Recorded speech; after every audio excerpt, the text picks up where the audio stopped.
আসসালামু আলাইকুম ওরহমতুল্লাহি ওবরাকাতু। চোর যেমন কোনো দলের না, কোনো চোর, কোনো ডাকাত, কোনো ধর্ষক যখন ধরা পড়ে তখন এইটা আপনাকে মাথায় নিতে হবে না যে কোন দলের বা কে, কোন গোত্রের। প্রথম কথা, তিনি অপরাধী, খুব বড় ধরনের অপরাধী সে, এটা কথা। তেমনি বিদাতিও কোনো দলের না, বিদাতি কোনো দলের না। বিদাতি সে বড় পাপী। বিদাত যিনি করেন, যিনি বিদাতের পক্ষে, শিরকের পক্ষে, সে কোনো দলের না, সে হলে মারাত্মক বড় অপরাধী। অপরাধীকে অপরাধীর চোখেই দেখতে হয়। বাহাসের বিষয়ে গতকালকের মাহফিলে আমার প্রোগ্রামে পরিস্থিতি ওই রকম আচরণ বা ব্যবহার করার পরের চিত্র কি, তারপরে এরকম একটি স্পষ্ট বেদাতিকে বিভিন্ন সময় যিনি বিভিন্ন দায়ীদেরকে বেইজ্জিত করে থাকেন, মাঠে ময়দানের আগেও তিনি বিভিন্নভাবে অপচেষ্টা করেছেন সম্মানী মানুষদেরকে বেইজ্জিত করার। এগুলো জানার পরেও এলাকাবাসী তাকে কেন বারবার সভাপতির পদ দেন? এরপরে ফরিদপুরের মসজিদের বিষয়ে আমরা কিছু কথা বলবো। তারপরে মাহফিল এবং মসজিদ কমিটির বিষয়ে কিছু কথা থাকবে আজকে ইনশাআল্লাহ। তারপরে থাকবে হলো কন্টাক্ট বিষয়।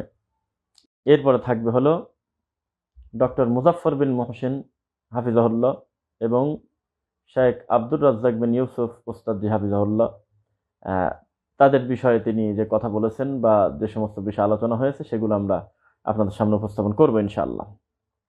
এরপরে ওনার পাশে যিনি উপস্থিত ছিলেন, ওনার সাথে কুই দিয়েছিলেন, পিছন থেকে লাফ দিয়ে আসলেন, এরা সব পরিকল্পিত কিনা বা এরা কার লোক, এটা একটা বিষয় আছে। ওটা কি পূর্ণ সহিহ আকীদার কোনো প্রোগ্রাম কিনা, আমি কি জেনে বুঝে গিয়েছি কিনা, বা তাদেরই কোনো পরিকল্পিত কিছু ছিল কিনা, এটা একটা বিষয়। হ্যাঁ, তো এটা একটা আলোচনার বিষয়। ওই ঘটনার পরে কি আমি আর কোনো বয়ান করতে পারছি কিনা বা ওখান থেকে শেষ হয়েছে কিনা, এটা একটা বিষয়। তারপর আলোচনা আমরা করব আজকে মূর্তি আর ভাস্কর্য এক কিনা। এরপরে আমরা আলোচনা করব আমরা টাঙ্গাইলে আবার যাচ্ছি, আপনাদেরকে মোটামুটি ইঙ্গিত দিয়েছি, সেটা কবে, কোন জায়গায়, কে কে থাকবেন, এবং সর্বশেষে আমার বই এর বিষয়ে কিছু কথা হবে ইনশাল্লাহ। শব্দ আমি যদি ভুল না করি, আশা করি কথা শোনা যাচ্ছে, ক্লিয়ার মনে হচ্ছে। শেয়ার করে দেন ভিডিওটা। একটা চাপ দিয়ে এই মুহূর্তে যারা উপস্থিত আছেন দিনী ভাইয়েরা, সকলেই শেয়ার করে দেন। আমি বারবার বলেছি যে আপনার একটা শেয়ার আমার 10 পয়সার দুনিয়াবি কোনো লাভ নাই। তবে যে সমস্ত বিষয়গুলো ক্লিয়ার করা হবে, এটা কোনো দলীয় বা কোনো ব্যক্তি কেন্দ্রিক না, এটা সার্বজনীন দিনী বিষয়ে আমরা অনেক কিছু কথা বলবো। আমি যদি ভুল না করি, অনেক জ্ঞানী বিষয়ে আমরা টাচ করার চেষ্টা করব, আমাদের ভুলভ্রান্তিগুলো বা সার্বিক বিষয়ে আমরা আলোচনা করার চেষ্টা করব। যে যেভাবে আছেন ওই মুহূর্তে অন্তত শেয়ার করে নিজের আইডিতে শো করে দেন, শেয়ার করে দেন, এখনই ভিডিওটা শেয়ার করে দেন ইনশাল্লাহ। আচ্ছা, এখন বাহাস, উনি যে প্রোগ্রামে যে ব্যবহারটা করলেন, এটা তো আপনারা কম বেশি দেখেছেন আলহামদুলিল্লাহ। আলহামদুলিল্লাহ বললাম এই কারণে যে ওটা তো দাওয়াতি না, যেই কাজে কোনো বাধা নাই, যেই কাজে কোনো বিপরীত পক্ষ থেকে কোনো আওয়াজ আসবে না, সেটা কি করে মাহফিল হতে পারে, সেটা প্রোগ্রাম হতে পারে কি করে, বা সেটা আদৌ কোনো তাসির হচ্ছে কিনা, সেটার দ্বারা মানুষ উপকৃত হচ্ছে কিনা, আসলেই আমি 5টা দিনের কথা মানুষকে বলতে পারছি কিনা, সেটার একটা বিষয় থেকে যায়। সুতরাং এরকম ঘটনা ঘটবে, আমরা বিচলিত নয়, আমরা আলহামদুলিল্লাহ আমরা খুশি। আর এই মুরব্বী বাবাজি যে আচরণ করেছিলেন, এটা তার পূর্ব পরিকল্পিত ছিল বলে আমরা মনে করতেছি। কেননা আমার পূর্বে বক্তা ছিল আরো 3টা বক্তা ছিল। ওই 3টা বক্তার ওয়াজের সময় তিনি আসেন নাই, তিনি কোনো কথাবার্তা কিচ্ছু নাই। আমি যখন মাহফিলে উঠলাম, তখন তিনি গিয়ে সেখানে উপস্থিত ছিলেন, উঠলেন। ওঠার পরে আপনারা খুশি হবেন, আলহামদুলিল্লাহ পর্যাপ্ত ভিডিও আমার কাছে জমা আছে, অনেক লম্বা ভিডিও, 2 ঘন্টার উপরে বয়ান করেছে ওখানে আলহামদুলিল্লাহ। আপনারা মনে করতে পারেন যে এই পরিবেশটা নষ্ট, মানে উনি বানচাল বা এই ধরনের কথা বলার পরে হয়তো আর মনে হয় কোনো কথা হয়েছে কিনা বা আলোচনা হয়েছে কিনা। জি, 2 ঘন্টা আলোচনা হয়েছে। 2 ঘন্টা আলোচনা, 1.5 ঘন্টা, প্রথম 1.5 ঘন্টা বা 1 ঘন্টা আলোচনা হওয়ার পরে এর ভিতরে উনি কোনো ধরনের কোনো সুযোগ খুঁজে পাচ্ছিল না যে কোন বিষয়টা নিয়ে আমাকে কথা বলা যায়। এবং আমার দেখবেন যে বয়ান যখন চলতেছিল, পিছনে ওনার সাথে আমার কথা হচ্ছিল, পিছন থেকেও একটা হুজুর দেখবেন যে লাফ দিয়ে এসে কাউন্টার দিচ্ছে, উনিও এরকম আওয়াজ দিচ্ছে। এটা পরিকল্পিত, এটা পরিকল্পিত, এটা পরিকল্পিত। উনি ইচ্ছা করেই ওইভাবে লোক নিয়ে এসেছেন অপমান করার জন্য। কোনোভাবে সুযোগ পাচ্ছে না, কোন বিষয়টা নিয়ে আমাকে কাউন্টার দেওয়া, এটা পাচ্ছিলেন না তিনি। 1 ঘন্টা পূর্ণ ওয়াজ হওয়ার পরে যখন সলাতের বিষয় আলোচনা করতে করতে করতে করতে সলাতের শেষে সম্মিলিত মোনাজাতের ব্যাপারে যখন কথা হলো, শর্ট করে তখন উনি মনে করলো দিস ইজ দ্য মোমেন্ট। কারণ ওনার তো আর কোনো কর্ম নাই, এটার উপরেই তিনি প্রতিষ্ঠিত। আর কোনো কাজে পর্যন্ত যাদের সাথে উনি আলাপ আলোচনা করেছেন, যাদের সঙ্গে বেয়াদবি করেছেন, যাদের সঙ্গে ধর্মের বিষয় অপমান করার চেষ্টা করেছেন, তাদের প্রত্যেকের বিষয় শুধু একটাই, যে মোনাজাত করা যাবে কিনা, এইটা উনি সুন্নাত বলতেছে। হ্যাঁ, আর সবচেয়ে বড় মজার ব্যাপার হইল যে কোনো মাযহাবী ভাই, কোনো বেদাতিও যারা বেদাত করে, তার 90%-এর উপরে তারা এই সম্মিলিত মোনাজাতকে সুন্নাত তো দূরের কথা, তারা মুস্তাহাব বলে, সর্বোচ্চ বলে, বলে যে করলে ভালো, না করলে নাই, করলাম, এরকম বলে। কিন্তু এ কোন ধরনের লোক? উনি সরাসরি বলতেছে সুন্নাত। তো সুন্নাতের দলিল লাগে না? আপনারা অনেকেই হয়তো বিষয়টা বোঝেন নাই, দু একজন নাও বুঝতে পারেন। কেউ কেউ মনে করে যে মুরব্বী বলল যে এটা যে বিদাত, দলিল দেন। এটা হাস্যকর ভাই। বিদাতের দলিল হয় না, সুন্নাতের দলিল হয়। এইটার তো দলিল নাই, এটার কোনো ভিত্তি নাই, জন্যই তো এই কর্মটা বিদাত। বিদাত কোনো আমলকে বলতে গেলে আপনার আলাদা কোনো দলিল নিয়ে বলতে হবে না, ওটা সুন্নাত না, সেই কারণে বিদাত। কথা কি বুঝতে পারলেন? এখন আপনার এই কথাটাকে যদি উনি পরিবর্তন করতে যায়, তার একটাই রাস্তা, তাকে প্রমাণ করতে হবে যে হ্যাঁ এটা সুন্নাত অমুক হাদিস দ্বারা সাব্যস্ত, তাহলে আপনার এই বিদআত শব্দটা টিকবে না। কিন্তু উনি তা বলতেছে না, যাকে নিয়ে আসছে পিছনে সে হুজুর এসে বলতেছে যে এটা বিদআত, তার দলিল দেন, এটা বিদআত, তার দলিল দেন, এইভাবে লাভ দিচ্ছে। সি সি সি সি।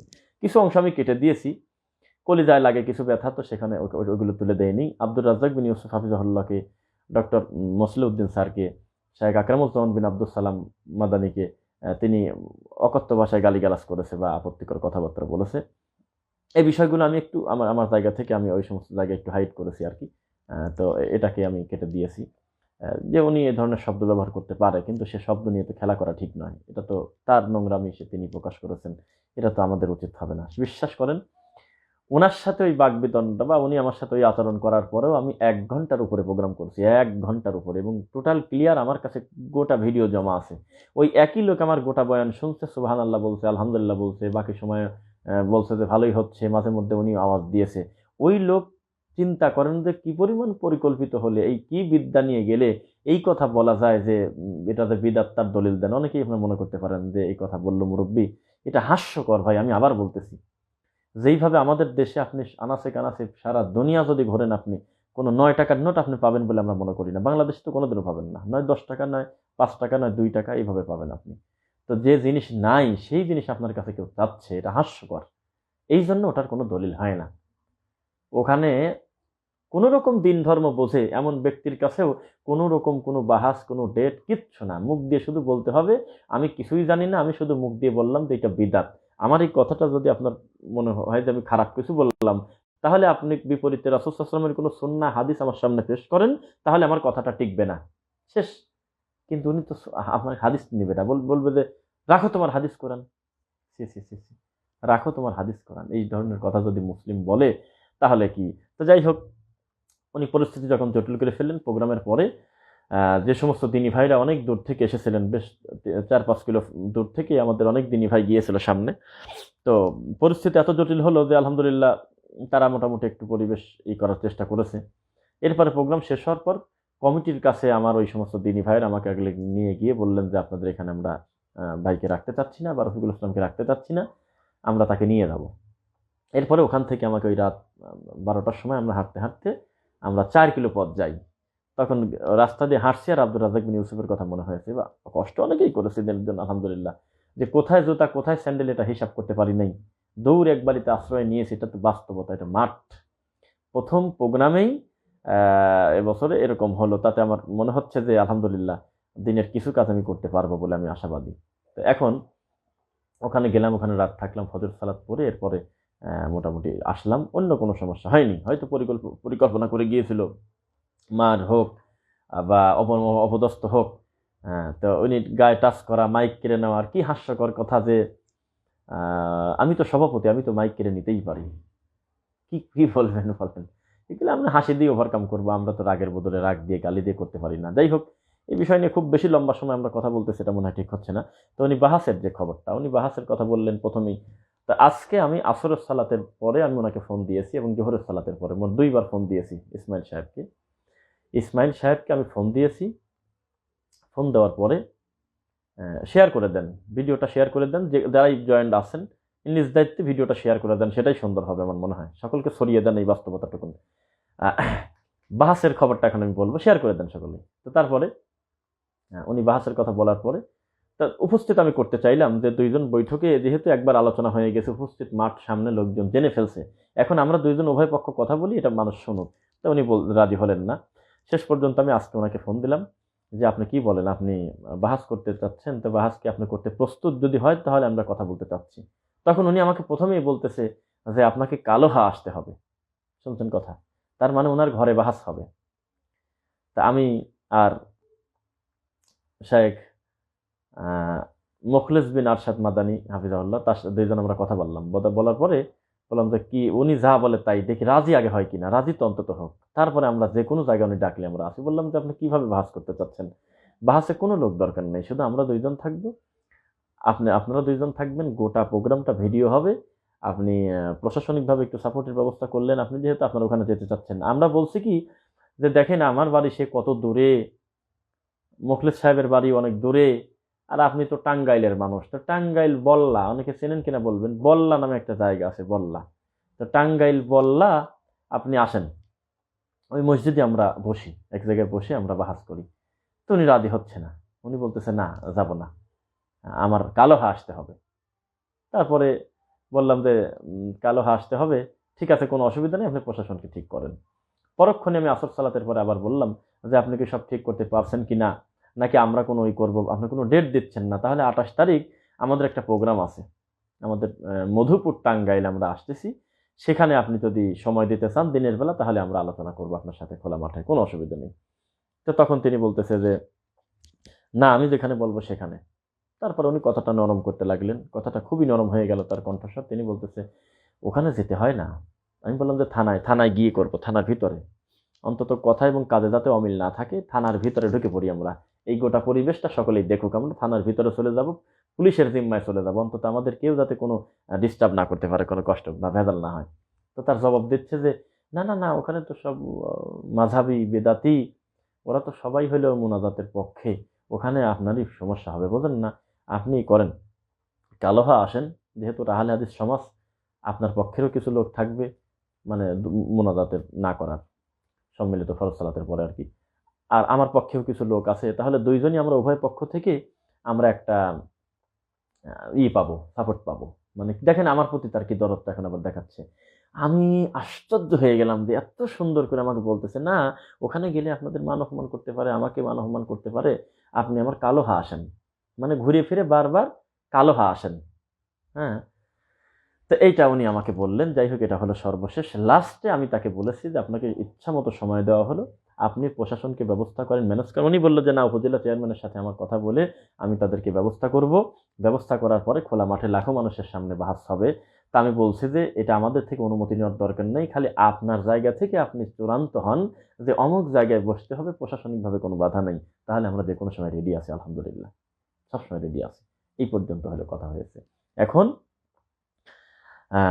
যে যেখান থেকে আসেন, আপনি গাজীপুর হন, টাঙ্গাইল হন, ময়মনসিংহ হন, কাছাকাছি যে বলতেছি আর কি, যে যেখান থেকে হন, যদি সম্ভব হয় ইসলামী একটি মহাসম্মেলন বললে খুব বেশি ভুল হবে না।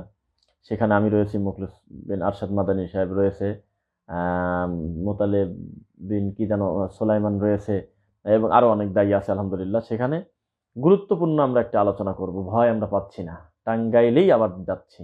যদি শরিক হতে চান আমাদের সাথে, ফুলবাড়ি দেন জি, যদি শরিক হতে চান, যদি আমাদের সাথে এই প্রোগ্রামে যেতে চান আপনি, তারই টাঙ্গাইলে যাব, অবশ্যই সমস্ত বিষয়ে কথা হবে। উনি না আসলে সেটা ওনার ব্যর্থতা। আমরা তাকে বারবার বলেছি যে আপনার যে এরিয়ায় আমরা যাচ্ছি প্রোগ্রাম করতে, টাঙ্গাইল বল্লা মধুপুর বা যেখানেই আপনি বললাম, মধুপুর যে প্রোগ্রামে যাব 28 তারিখের, ওই দিনের পুরা রিস্ক আমরা নেব। কিভাবে?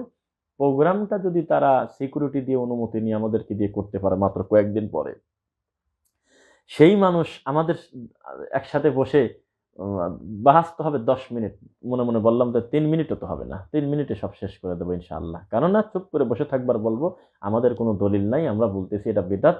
এখন দলিল আলা আমাদের কাছে নিয়ে আসে বলো কি যে দলিলের প্রচুর দলিল, এখন সুন্নাত পায়ে গেছি, আমরা বসে থাকবো কি, আমাদের কোনো কাজ নেই, মনে মনে বলতেছিলাম।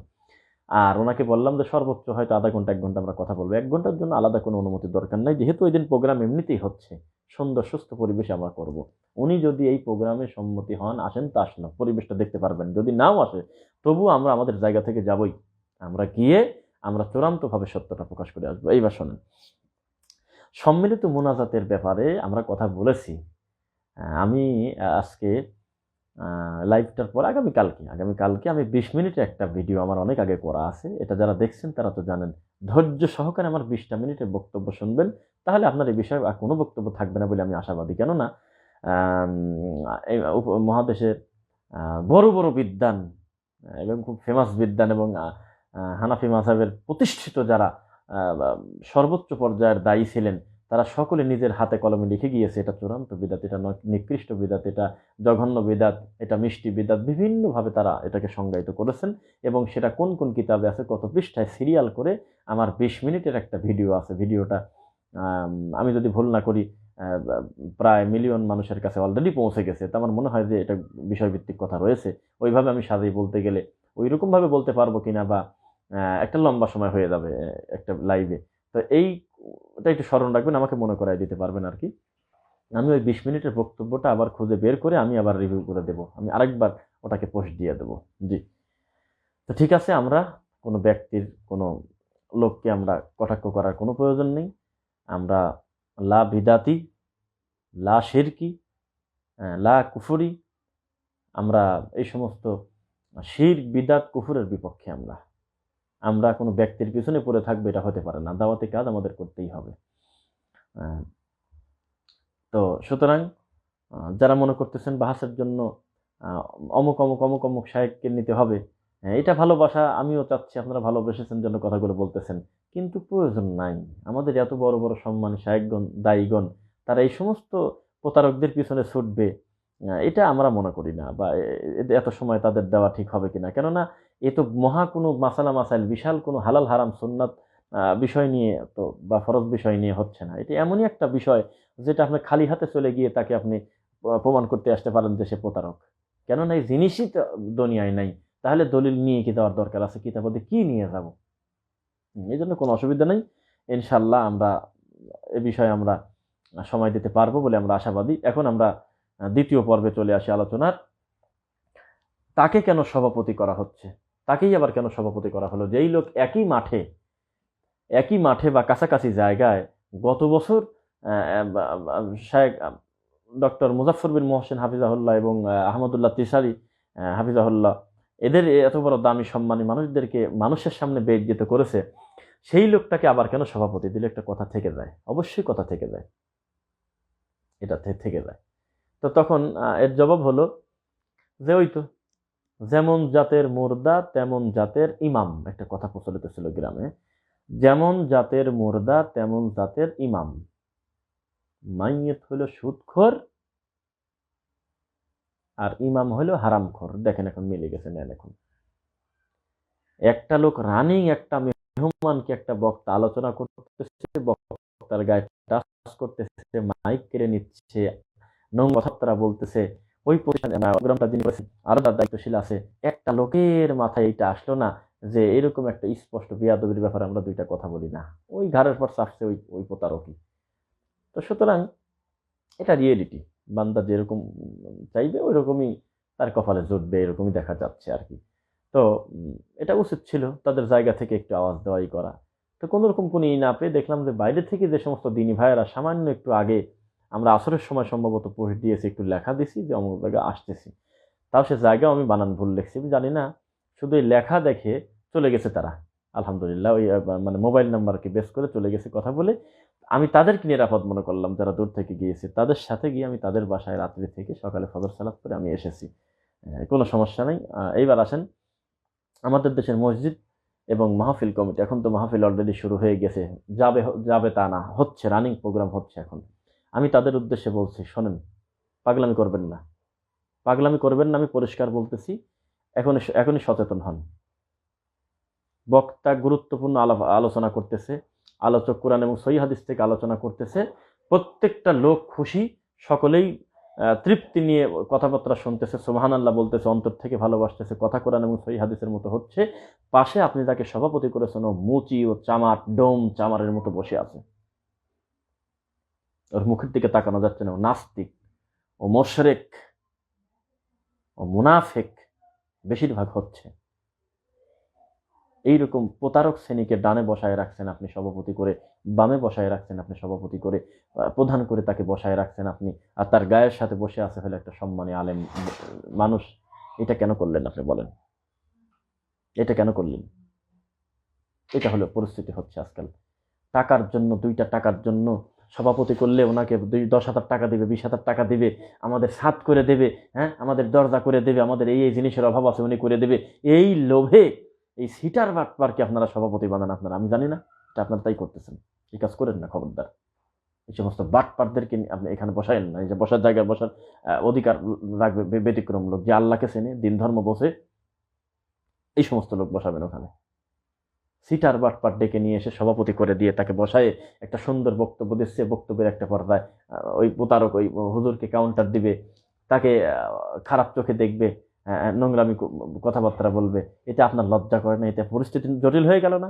আর 2 নম্বর আরেকটা কথা বলি শোনেন, টাকা পয়সা খরচ করে এই বাচ্চা ছেলে ফেলে দিয়ে মাঠে নামায়, রাস্তাঘাটে ভিক্ষা করে, এত পরিশ্রম করে জায়গা থেকে টাকা পয়সা তুলে, দোকান থেকে ভিক্ষা, বিভিন্ন কষ্ট করে পরিশ্রম করে, মানে 2 মাস 1 মাস ধরে পরিশ্রম করে 3 লাখ টাকা জমালেন আপনি। 3 লাখ টাকা কাকে দিচ্ছেন? এক সিটার বাটপার নিয়ে আসছেন, যিনি হরিণের কিচ্ছা, নোংরা মিথ্যা কথাবার্তা বলে ধর্ম চালাচ্ছে, রাত 12টা 1টা পর্যন্ত নবী নুন না মাটি তাই বলতে স্যার, কোনো বয়ান করে না। এইরকম বাটপারকে এক্ষুনি প্রত্যাখ্যান করুন আপনি। মসজিদ কমিটিকে আপনি বলতেছে, আপনি মানুষ হিসেবে পাপী হতে পারেন, ভুলভ্রান্তি আপনার থাকতে পারে, আপনি ব্যক্তিগত অপরাধী, কিন্তু আপনি যখন কোনো বেদাতিকে আশ্রয় দিয়ে, কোনো আজেবাদে ব্যক্তিকে মাহফিলে ডেকে নিয়ে এসে, যিনি প্রকাশ্য সুন্নাহ বিরোধী আজেবাদে কথাবার্তা বলে মাহফিলে এসে, হোসাইন তুমি বড় না আমি বড়, হ্যাঁ হ্যাঁ তোমার চাইতে আমি বয়সে বড়, মোহাম্মদ আমি আগে উপর ওই চাঁদে ছিলাম, এত বছর আমি, এই সমস্ত নোংরা মিথ্যা কথা যারা রাসূলের নামে অপবাদ দিয়ে চালায়, এই সমস্ত লোকদেরকে দিয়ে আপনি বক্তব্যের মঞ্চে টাকা দিয়ে ডেকে আনলেন। আল্লাহর কসম, টাকা দিয়ে মানুষকে এইভাবে বসায় রেখেছেন, নেকি হওয়া তো বহু দূরের কথা। আপনি এই প্রত্যেকটা লোকের এই ধর্মের ফাঁকি দেওয়ার কারণে বিচারের মাঠে আপনাকে আসামি হতে হবে, হবেই। আপনি এই ভণ্ড প্রতারকদেরকে আপনি তাড়ান, হবে না, আর কোনোদিন হবে না। জাতি এখন সচেতন, তারা কোরআন এবং সহিহ হাদিস শুনতে চায়, তারা নোংরা কিচ্ছা কাহিনী আর শুনতে চায় না। খবরদারি কাজ করবেন। এত পরিশ্রম করে, এত টাকা পয়সা খরচ করে আপনি সিটার বাটপান নিয়ে এসে আপনি মাহফিল করবেন, রাত জেগে মানুষের সমস্ত কিলকিল করা, গান পরিবেশন করা, এই সমস্ত নোংরামি দেখার জন্য মানুষ বসে থাকে না। আর জাতি একটু সচেতন হন, জেগে থাকেন, একটু জেগে থাকেন, একটু জেগে একটু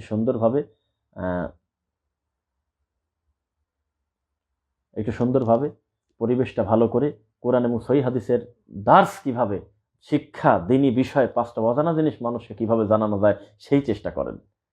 কোনো বাটপারকে প্রোগ্রামে দাওয়াত দিয়েন না, এটা ক্ষতি আছে। যদি বলেন যে এগুলো বলে বলে বারবার আমাদের দিকে আকৃষ্ট করতেছি, তা আপনার মতো লোক, আপনার মতো যদি 2% লোকও যদি মনে করেন আমি রফিকুল ইসলামকে দিয়ে প্রোগ্রাম দেওয়াবো, আমার মতো লোক আমি 2 বছর মাহফিল করে শেষ করতে পারবো, বলেন তো দেখি? আমি মাথায় নেই। আপনি আমাকে মাথায় নিচ্ছেন কেন? কত গুরুত্বপূর্ণ দায়ী আছে, ভালো কথা তারা বলে, কোরআন এবং সহিহ হাদিসের কথা বলে। আপনি কেন সিটার বাটপার প্রতারক, ধর্মের নামে যারা মিথ্যা কথা বলে, যারা রাসূলের নামে অপবাদ দেয় মিনিটে মিনিটে, যারা সাহাবায়ে কিরাম রাদিয়াল্লাহু তাআলা আলাইহিম আজমাইন তাদেরকে সম্মান দিতে জানে না, তাদেরকে আপনি মাঠে ময়দানে নিয়ে আসতেছেন? এটা কেন আসতেছেন? এটা বিচার হবে।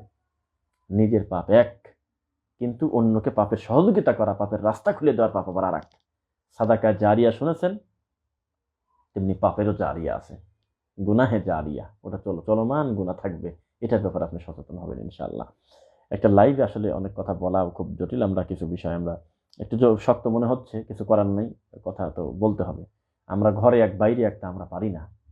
আমরা ঘরে এক বাইরে একটা পারি না। আমরা ঘরে যে কথা বলি এর চাইতে 100 গুণে তেজ নিয়ে মাঠে ময়দানে যাচ্ছে ইনশাআল্লাহ। মাঠে ময়দানে 100 গুণে তেজ নিয়ে আমরা মাঠে যাচ্ছি ইনশাআল্লাহ। আপনি রেডি হন। আর আমাদেরকে প্রোগ্রামে দাওয়াত দিতে দিতে হলে আমি অন্য মানুষের দায়িত্ব আমি নিতে পারবো না। মানুষ আমরা, মানুষের ভুল থাকে, যে যার মতো করে তার জায়গা থেকে সে সুন্দর, তার মতো সে সুন্দর। কিন্তু আমি আমার জায়গা থেকে পরিষ্কারভাবে বলে দিচ্ছি, আমাকে যদি কেউ প্রোগ্রামের দাওয়াত দেন, মাহফিল ইসলামী জালসার দাওয়াত দেন, তাহলে আপনার অনেক কিছু মাথায় নিয়ে দাওয়াত দিতে হবে। হুট করে সেখানে আপনি ডাকলেন, আমি জোকারের মতো দৌড় দিয়ে চলে গেলাম, এটা শোভনীয় নয়, এটা হবে না। সেখান থেকে ফোন দিয়ে বললেন যে কি বলেন আপনি, আমি বললাম যে ঠিক আছে, বাপরে বাপ, দাওয়াত পেয়ে গেছি আমি, যে না আপনি সুন্দরভাবে ওখানে মানে ব্যাকআপ দিবেন, ওখানে সুন্দর মানে নিরাপদের ব্যবস্থা, আমাকে যাতায়াত সার্বিক বিষয় আপনি এমনভাবেই করবেন। আর নিশ্চিত থাকেন আপনি আপনি আর আমার বক্তব্য এতদিন আপনি কিভাবে কি শুনেছেন, মাঠে ময়দানের বক্তব্য হলে ব্যতিক্রম, ব্যতিক্রম বক্তব্য হবে ইনশাল্লাহ। যেখানে কোরআন এবং সহিহ হাদিসের আলাপ আলোচনা করতে গিয়ে পাশের ব্যক্তির দিকে তাকানোর সুযোগই আমার নেই। বিশ্বাস করেন, কোনো ব্যক্তিকে মাথায় নিয়ে আমরা এরকম আলাপ আলোচনা আমরা করি না। যখন বক্তব্য হচ্ছিল, বক্তব্যের শেষের দিকে যখন উনি কাউন্টার দিল, কথাবার্তার এক পর্যায়ে ওনার ফেস দেখে আমার মনে হলো আমি একবার দেখছি, তার আগে কিন্তু 1 ঘন্টার উপরে বয়ান হয়ে গেছে। আমি বিশ্বাস করেন ওই লোকের মুখের দিক তাকাতে বলি না, আমি আমার তো কথা বলতেছিলাম, কথা বলতেছেন।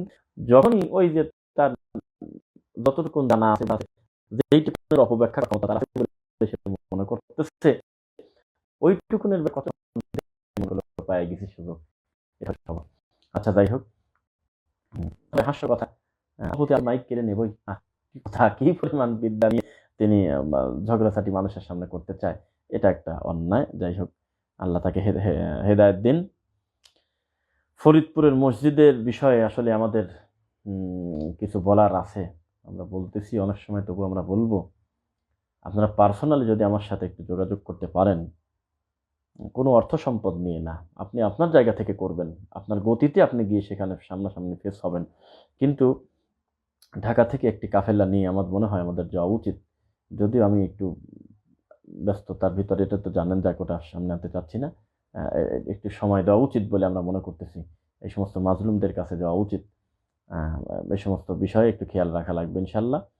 আর হলো ওই মসজিদ ভাঙছে, এই সমস্ত বিষয়ে অনেক কথা আছে। যারা বলতেছে, কেউ কেউ বলতেছে বাহাস কি হবে না, জি আমরা ঘোষণা দিয়ে দিছি, আমরা তাকে বলে দিয়েছি পরিষ্কারভাবে যে আপনি শুধু অনুমতিটা নেন, তারপরে আপনি আর আমরা বসে কোন দিন কোন জায়গায় করা যায় এটা আপনি বলেন। কিন্তু ঘুরে ফিরে সে তার ঘরে ঢুকতে চাচ্ছে, বলতেছে যে আমার কালোহা আসেন, কালোহা মানে তার ঘরের ভিতর, আমার ঘরের ভিতরে আসেন, আমার গুন্ডা ফান্ডা আছে, আপনাদেরকে খবর করতেছি। তার মানে গতানুগতিক ভাস যেরকম হয় আর কি, এই তোমরা বের হও, বাস বের হয়ে চলে গেছে। হাজার হাজার ছাত্র ছাত্র সহ আন্দাজের উপরে যে সমস্ত চলে, মুরব্বীরা রওনা দিয়ে দিয়েছে, ওই হাতে করছে, এই দেখো আমরা চলে গেলাম, এদিক থেকে এরা বলতেছে, ওদিক থেকে ওরা বলতেছে, এইভাবে সমাধান হয় না।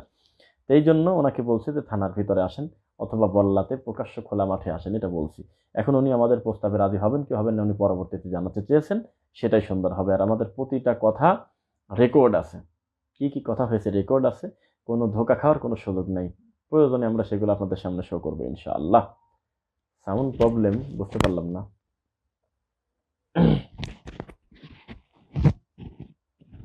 এখন শোনা যাচ্ছে কিনা একটু কষ্ট করে বলবেন, সাউন্ড প্রবলেম শোনা যাচ্ছে কেউ কেউ বলতেছে।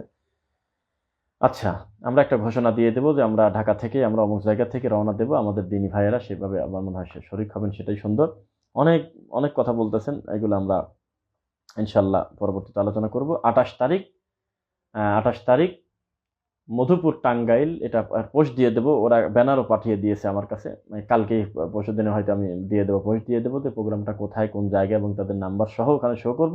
ওখান থেকে আপনারা যে যেখান থেকে আছেন, আমি আশা করি যে সরাসরি আমরা একে অন্যের সাথে সাক্ষাৎ করবো এবং পরিবেশটা দেখবেন, এবং বাহাস দেখার চেষ্টাও তো বা অসম্ভব তো থেকেই গেল একটা, কেননা তার ঘরের কাছে আবার যাচ্ছি, তাকে বারবার আমরা ডাকবো, সে যদি একবার রাজি হয়েই যায়, তাহলে তো মাহফিলে শুনলেন, আপনি বাহাসও শুনতে পারলেন, সকালে সকালে যাবেন, সেটাই সুন্দর হবে ইনশাল্লাহ। এরপরে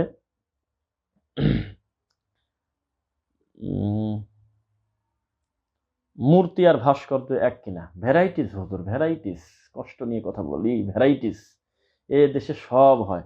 দেখেন, মূর্তি মূর্তি হলো এটা হারাম, না এর চাইতে আর কি চান বলেন আপনি? ইন্নামা হাররাম আলাইকুম মাইতাতা ওয়াদ দামা ওয়া লাহমাল খিনজির ওয়া মা উহিল্লা বিহি লিগায়রিল্লাহ। আপনার ইন্নামাল খামরু ওয়াল মাইসির ওয়াল আজলামু ওয়াল আনসাবু রিজসুম মিন আমালিশ শাইতান। তো যাই হোক, আমরা বোঝাতে চাচ্ছি যে মূর্তি স্পষ্ট একটা হারাম জিনিস, যা রাসূল সাল্লাল্লাহু আলাইহি ওয়াসাল্লাম নিজের জীবদ্দশায় তার জামাতা আলী রাদিয়াল্লাহু তাআলা আনহুকে তিনি এটা ভেঙে ফেলতে বলেছেন। কত ভয়ঙ্কর কথা! মূর্তির বিষয়ে তো অনেক কথা, আমাদের আব্বা ইব্রাহিম আলাইহিস সালাতু ওয়াস সালাম, সেটার ঘটনা তো সবাই জানেন। আর এই মূর্তি করছে একটা বিশাল, এই মূর্তিটা উদ্বোধন করতেছে, মূর্তির মুখ থেকে কাপড় সরায় এখন মূর্তিটাকে পূর্ণাঙ্গ রূপ দেবে একটা হুজুর মানুষের মোনাজাত দিয়ে। এই তো মোনাজাতের পরিস্থিতি, এই তো সম্মিলিত মোনাজাতের পরিস্থিতি। এটার সাথে টাকা পয়সা জিলাপি খুরমা জড়িত না থাকলে প্রত্যেকেই যার যার নিজস্ব সওয়াব আল্লাহকেই বলতো, এইভাবে আর চিৎকার চেঁচামেচি গোল হয়ে বসে সকলে মিলে করতো না। আমার এই 20 মিনিটের সম্মিলিত মোনাজাতের ব্যাপারে যদি একটু কঠোর কঠোর মনে হতে পারে, শক্ত মনে হতে পারে, এটা আপনি পূর্ণ ধৈর্য সহকারে আপনি শুনবেন সম্মিলিত মোনাজাতের ব্যাপারে। এটা আমি আর কিছু না বলে আমি আমার নিজস্ব বক্তব্যটা আমি আপনাদের সামনে পেশ করে দেবো, আজকে দিই আর কাল সকালে দিই, এটা আপনারা শুনবেন ইনশাআল্লাহ। এখন আহ, এই সমস্ত বাধা আসতেছে কেন জানেন? আল্লাহ সহি আকিদার জোয়ার, সঠিক দিন বোঝা লোকের সংখ্যা বাড়াবেন, সহি দিনের প্রতিষ্ঠান বাড়াবেন, মানুষ সঠিক দিন বুঝবে, তার প্রমাণ ইনশাআল্লাহ ইনশাআল্লাহ। কেননা ইতিপূর্বে যারা আল্লাহর ঘরে আঘাত করে সোনের ঘর পুড়িয়ে দিয়েছে, ভেঙে দিয়েছে, সেখানে টিনের ঘর হয়েছে, ইতিহাস সাক্ষী। যেখানে টিনের ঘর ভেঙে দিয়েছে সেখানে 3 তলা 2 তলা বিল্ডিং হয়ে গেছে আলহামদুলিল্লাহ। আমরা বিশ্বাস করি যে ফরিদপুরের সেই প্রতিষ্ঠানটা সহি আকিদার একটা চূড়ান্ত মার্কাজ প্রতিষ্ঠিত হবে ইনশাআল্লাহ ইনশাআল্লাহ, হবেই হবে, হবে, এটা হবে ইনশাআল্লাহ। এই জন্য দেশ ও প্রবাসে যে যেখান থেকে আসেন, সব সময়ের জন্য নিজেকে দৃঢ় প্রতিজ্ঞা করে থাকেন যে আপনার টাকা পয়সা শ্রম মেধা বুদ্ধি কোনো না কোনোভাবে এই সমস্ত মাজলুম অবহেলিত প্রতিষ্ঠানের সাথে জড়িত থাকুক, এটা চেষ্টা করবেন ইনশাআল্লাহ। যদিও এই মুহূর্তে আহ, আমরা বলতেছি না যে আপনি অমুক জায়গা থেকে এটা করবেন এটা করবেন, জি না, আপনি আপনার জায়গা থেকে আপনার গতিতে আপনি ইনশাআল্লাহ সেখানে যাবেন বলে আমরা আশাবাদী, এবং সে বিষয়ে আমরা একটি আলাপ আলোচনা করতেছি। আর খুব বেশি আমরা আর লম্বা কথা কথা বলতে চাচ্ছি না, সেটা হলো আপনার ওই বইয়ের বিষয়ে। আসলে ব্যাপারটা হয়েছে কি, একটা নাম্বার দেওয়া হয়েছিল, আহ, অনেক অনেকেই বলতে খুব বেশি না, তবে যারা 50 টাকা 100 টাকা এইভাবে কয়েকজন বিকাশ দিয়ে দিয়েছেন ওখানে যে আমাকে একটা বই পাঠায় দেন। দেখেন, এই বইটা তো আমরা বাজারে অ্যাভেলেবল করি নাই, কেবল সবেমাত্র বইটা হাতে পেয়েছি আমরা। তো এখানে আপনারা বুঝতে ভুল করেছেন, আমি আমি কিন্তু লাইভে ক্লিয়ার করে দিয়েছি। দেখেন, একটা বই যদি আপনি নিতে চান তাহলে তো আমি ঢাকা আছি, আপনি চট্টগ্রাম আছেন, সেখান থেকে তো আপনি আমাকে বলতে পারেন না যে একটা বই পাঠায় দেন, ওইভাবে তো আমিও হয়তো দিতে পারবো না প্রত্যেকে। 1000 লোক যদি এই মুহূর্তের ভিতরে বলে যে একটা একটা করে বই দেন, তাহলে কোরিয়ার কোন সিস্টেমে এই সমস্ত এই তো কাজ করা কঠিন সম্ভব না। সেজন্য আমরা বলেছি কি, আপনি যদি দিনী স্বার্থে, আপনি যদি মনে করেন যে আল্লাহর দিনের স্বার্থে দিনটা প্রচারের জন্য, অজানা মানুষের হাতে আমি দিন বোঝার জন্য আমি 20টা বই নেব কি 50টা বই নেব কি 100টা বই নেব, আহ, এইগুলো নিয়ে আমি মানুষের দিনের জন্য ব্যয় করব, আমি প্রবাস আছি তাতে আমার কি, আমি 100টা বই নিলাম, নিয়ে অমুক ঠিকানায় পাঠাতে বলি, অথবা জুমার সালাতের পরে, অথবা যে যে যার গতিতে এই বইগুলো ফ্রি মানুষের কাছে সহজলভ্য করে তাদের কাছে পৌঁছে যাক, এটা একটা বিষয়। তো দুইটা একটা বই আমি আপনাদেরকে ছোট করতে চাচ্ছি না, এটা অবশ্যই পাবেন আপনি, অচিরেই পাবেন আপনি, সারা বাংলাদেশের যেখানেই থাকেন আপনি। আলহামদুলিল্লাহ, আমি অহংকার করতেছি না, বুঝতে পারতেছি আমার এই বইটার খেদমত কিছু দূর যাবে বলে আমার মনে হচ্ছে। আপনি আপনার জায়গা থেকে স্থানীয় প্রকাশনী থেকে, লাইব্রেরি থেকে আপনি একটা দুইটা কিনতে পারবেন, কিন্তু আমার থেকে যদি আপনি নিতে চান, আমাদের সাথে যদি যোগাযোগ নিতে চান, তাহলে আমার হয় 20টা 50টা 100টা একটু বেশি করে নিলেন, নিয়ে পরিবারের পরে আপনি আপনার 10টা মানুষকে আহ, দিলেন, সেটাই মনে হয় সুন্দর হয়, এটা করাই ভালো আমার মনে হয়। যদি এরকম হয় তাহলে আপনি মোবাইল নাম্বার দিতে পারেন যে আমার 50টা কি আমার 20টা, আমার 200টা কি আমি 100টা, কি আমি 50টা বইয়ের সমপরিমাণ মূল্য দিয়ে আমি খেদমতের স্বার্থে সহযোগিতা করতে চাই, এটা ভিন্ন কথা। কিন্তু আমাকে একটা দেন, আমাকে দুইটা দেন, আপনারা কষ্ট নিয়েন না, এটা অ্যাভেলেবল করা হয়নি, একটু পরবর্তীতে সেটা করা হবে। আর এইভাবে ঘোরাঘুরির ভিতরে অনেক সময় মিস্টেক হতে পারে, দুইটা একটা করে দিন টাকা পাঠিয়ে দিয়েছেন, আমি তো একবার টাকা রিসিভ হয়ে গেলে তার সাথে কথা বলার সাথে সাথে আমি লিখে ফেলতেছি না, দিয়ে যেহেতু ফেলছে একজনের হলেও আমি পাঠিয়ে দেবো। তারপরেও আমি মানুষ চলতে ফিরতে ভুলভ্রান্তিতে হয়ে যায় অনেক সময়, কোথায় একটু স্মরণ করাই দিবেন বারবার।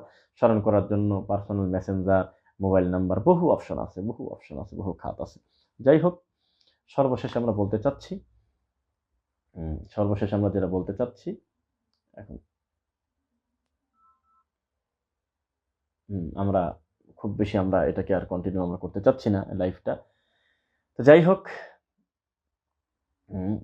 একজন লিখেছে যে 50,000 টাকা দিতে চায় বা হাসে। হ্যাঁ, এটা একটা হাস্যকর। মানে ডক্টর মুজাফফর বিন মহসিনকে 50,000 টাকার আবার বান্ডিল বলতেছে, 50,000 টাকার বান্ডিল আমি রেডি করে বলছে যে আমার সাথে বাস করো। বলেন তো দেখি, মানে অতি দুঃখে হাসি আসে একটা কথা আছে। হ্যাঁ, এটা খুবই একটা কষ্টের ব্যাপার যে 50,000 টাকার বান্ডিল রেডি করে বলতেছি যে আপনি আসেন সরাইল ব্রাহ্মণবাড়িয়া থেকে। সরাইলের নাম শুনলে ওই প্রতিষ্ঠানটার কথা মনে হয়। প্রতারক শ্রেণী আল্লাহর ঘরকে অ্যাটাক করে সেটাকে জিম্মি করতে চেয়েছিল, উপরের ফয়সালা সিদ্ধান্ত আসলো, তারা কিছুই করতে পারলো না, এটা আল্লাহর সিদ্ধান্ত, আলহামদুলিল্লাহ। তো যাই হোক, সবশেষে বলতে চাচ্ছি, ওই লক্ষ লক্ষ টাকা খরচ করে রাসূল সাল্লাল্লাহু আলাইহি ওয়াসাল্লামের নামে অপবাদ আর মিথ্যা দিন ধর্ম চালানোর দিন শেষ। কুল জা আল হক ওয়াজহাকাল বাতিল ইন্নাল বাতিলা কানা যাহুকা। সত্য এসে গেছে, মিথ্যা বিলুপ্ত হবে, মিথ্যা চিরদিনই বিলুপ্ত হওয়ারই জিনিস। এটাই সত্য কথা। আপনি সবসময় সত্যের পক্ষে থাকবেন, ভয় পাবেন না, আপনি কিচ্ছু হয় না, সত্যকে সত্য বলতে হবে।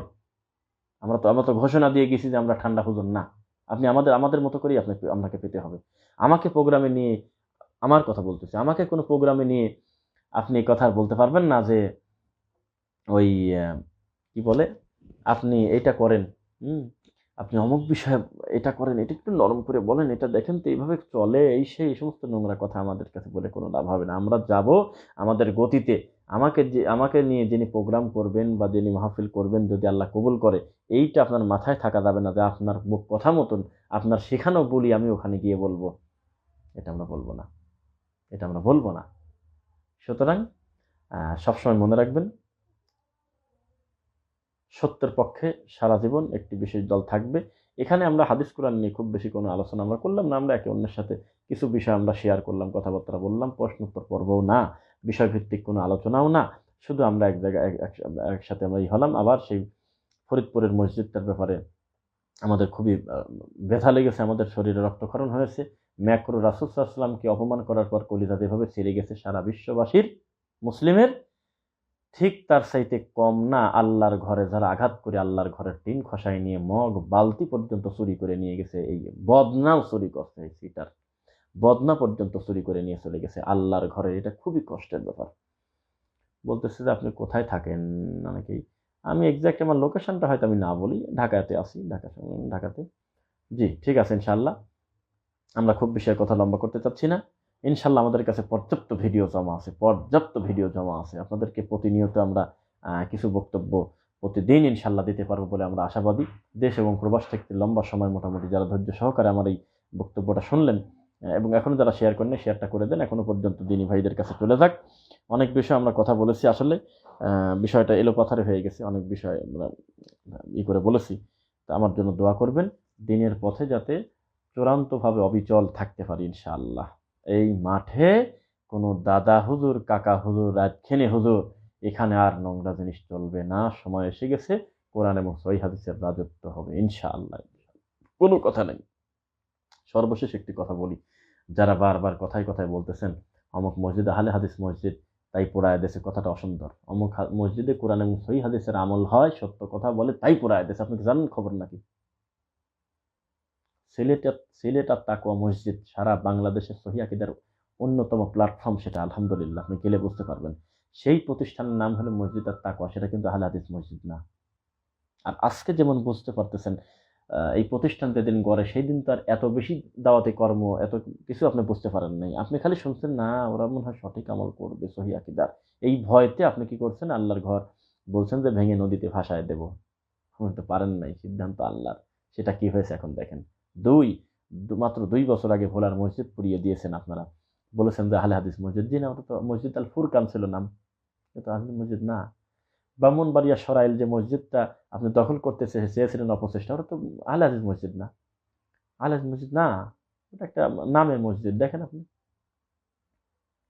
সমস্যা নামে না, সমস্যা হলো কাজে। মানে ওই কাজটা যদি সমাজে প্রতিষ্ঠিত হয়, তাহলে আমার হওয়া কাজ, বেকাজ, কুকাজ সব ধরা পড়ে যাচ্ছে জাতির সামনে। মূল কথা, কুলখানি গেল, তাবিজ গেল, এই সমস্ত কিছুতে ভাটা পড়ে গেছে। এই জন্য আপনি তামাশা করে মানুষের সামনে তাদেরকে সংখ্যার বিবেচনায় নিয়ে মাঠে নেমে এই সমস্ত ধারণার উপরে চলা মানুষদেরকে নারায়ে তাকবীর বলে গিয়ে ডাক দিয়ে নিয়ে গিয়ে আল্লাহর ঘরে আঘাত করতেছেন। আল্লাহর ঘরের এই এই দিনী প্রিয় ভাইদেরকে আপনি কষ্ট দিচ্ছেন, আঘাত করতেছেন, এই সমস্ত কিছু করতেছেন। যাই হোক, আমরা কথা বেশি বলতে চাচ্ছি না। যাই হোক, বইটার বিষয়ে আমরা আবার বলতে চাচ্ছি, সেটা হলো যে আপনি যদি মনে করেন যে ঈমান হারানোর ভয়াবহ কারণ অলরেডি অনেকের হাতে পৌঁছে গেছে, আপনি একটু তদন্ত করলে বুঝতে পারবেন। অনেকে রিভিউ দিচ্ছে ফেসবুকে, হয়তো আপনি পাচ্ছেন কিনা নোটিফিকেশন, বা আপনার সাথে অ্যাড নাও থাকতে পারে। অনেকেই দিচ্ছেন, আলহামদুলিল্লাহ, তাদের বুঝতে কোনো কষ্ট হচ্ছে না, কথাগুলো ক্লিয়ার শব্দে লেখা, একদম বড় বড় অক্ষর, সব ঠিক আছে। তো যদি বইটা এখনো মনে করেন যে বইটা আমি 200 পিস কি 100 পিস, যেভাবে টাকা পয়সা দান করা সাদাকা, সেভাবে যদি মনে করেন যে আমি 100 পিস, আমি 20 পিস, আপনি লেখেন যে আমি 20 পিসের সমমানের দাম আমি খেদমতের নিয়তে দিতে চাই, তাহলে আপনি মোবাইল নাম্বার দিয়ে দেন, আপনার সাথে যোগাযোগ করে আমরা বিকাশ হোক বা অন্যভাবে হোক আপনার সাথে কন্ট্যাক্টের ব্যবস্থা করব। আপনি যেভাবে হোক যোগাযোগ করবো ইনশাল্লাহ। আপনি, আবার বলতেছি, আমি 20 পিস, আমি 50 পিস, কি আমি 100 পিস, কি আমি 200 পিস, আমি খেদমতের নিয়তে দিনী স্বার্থে দেব। অথবা আরও কিছু ছাপানো, এটা যেহেতু শেষের দিকে, আপনি আরও কিছু ছাপায় প্রচার করতে থাকেন কন্টিনিউসলি এভরিডে। তো এটা যদি আপনি আপনি সহযোগিতা করতে চান বা সাথে সম্পৃক্ত থাকতে চান, বারবার বলতেছি, আল্লাহর দ্বীনের স্বার্থে অন্য কোনো মাইন্ড হলে আপনার এখানে কোনো কাজ নেই।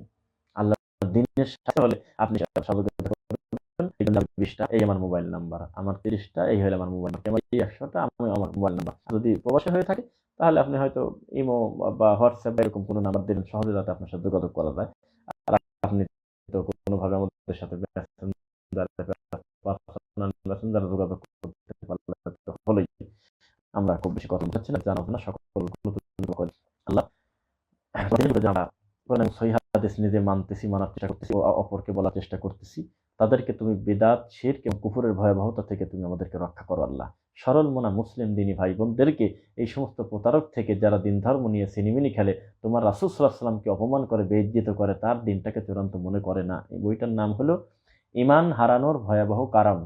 ঈমান হারানোর ভয়াবহ কারণ, অনেকে জানতে চেয়েছেন। মৃত্যুর পূর্বে আপনার ঈমানটা মিলিয়ে নিন, ওখানে ঈমান ভঙ্গের বিশেষ বিশেষ কারণগুলো সিরিয়ালে ব্যাখ্যা সহ তুলে দেওয়া আছে সরল ভাষায়। যাই হোক, আলহামদুলিল্লাহ, আমরা 28 তারিখে আমরা যাচ্ছি মধুপুর, টাঙ্গাইল। আরো পাই কিনি নাকি, যাই হোক, কিছু নামটা আছে, ওগুলো আপনারা দেখে নিতে পারবেন ইনশাল্লাহ পোস্ট দেওয়ার পরে। সেখানে আপনারা আশেপাশে যে যেখান থেকে আসেন, যদি মনে করেন যে এক জায়গায় আমাদের সাথে বের হবেন, কোনো অসুবিধা নেই, নাম্বার আছে, যোগাযোগ করে আমরা ইনশাল্লাহ এক জায়গায় আমরা জমা হব। আবার একটি ব্যতিক্রমী একটি দিনই পরিবেশ হবে ইনশাল্লাহ, সেখানে আমরা আসতেছি। আর শুনে খুশি হতে হবেন যে অলরেডি আমরা বেশ কিছু প্রোগ্রাম করতেছি। সমস্যা নেই, প্রশাসনিক সবসময় তাদেরকে গালাগালি করবেন, খারাপ চোখে দেখবেন, এটা হতে পারে না। তারা দিনের বিষয়ে একটু দরদি না হলে হয়তো এইভাবে আপনি যেখানে সেখানে প্রোগ্রাম করতে পারতেন না। একটা মানে গ্রামের ভিতরে একটা উঠানের উপরে আমরা প্রোগ্রাম করলাম, যদিও ব্যাপক লোকের আমদানি ছিল, সেখানে সরি সেখানে প্রশাসন অনুমতি দিল, স্থানীয় লোক ছিল, আলহামদুলিল্লাহ এখন হচ্ছে, প্রোগ্রাম অলরেডি শুরু হয়ে গেছে, কোনো চিন্তা নাই। সব জায়গায় আমরা আসতেছি, বিশেষ করে ঢাকা কেন্দ্রিক যারা রয়েছেন, প্রোগ্রাম করবেন একদম শিক্ষা, দিনই শিক্ষার মতো। ওই গতানুগতিক নারায়ে তাকবীর রাত 12টা 1টা পর্যন্ত মানুষের ঘুম টুম করে বসে থাকবো, এটা না। সুন্দর সেমিনার করবেন, আসর থেকে শুরু করে এশার সালাত হয়ে যাবে, যেটার মতো সালাত আদায় করে বাসা চলে যাবে, সেটাই সুন্দর। করোনার এই পরিস্থিতি এসে মনে হয় যে এইটা ঠিক করা উচিত, যে প্রোগ্রামটা কত সময় চলবে, রাত 1টা 2টা পর্যন্ত ওটাকে আমি মাহফিল বলবো, এটা আমার মনে হয় না খুব বেশি জরুরি আছে। যদিও বিশেষ প্রয়োজনে লম্বা হতে পারে, কিন্তু ওটাকেই চূড়ান্ত মনে করা ঠিক হবে না। যাই হোক, যারা বইপত্র সংগ্রহ করবেন তারা সংখ্যা এবং ফোন নাম্বার দিবেন, অন্তত 20টা বই, 50টা বই, 100টা বই খেদমতের নিয়তে। যদি বলেন যে সামর্থ্য নাই, আপনাকে খাটো করে দেখার তো কোনো অধিকার নেই, আপনি একটা বই লাগলেও তো পাবেন, একটু একটু দেরি হতে পারে, পাবেন তো, অসুবিধা নেই ইনশাল্লাহ। সুবহানাকা আল্লাহুম্মা ওয়া বিহামদিক, আশহাদু আল্লা ইলাহা ইল্লা আনতা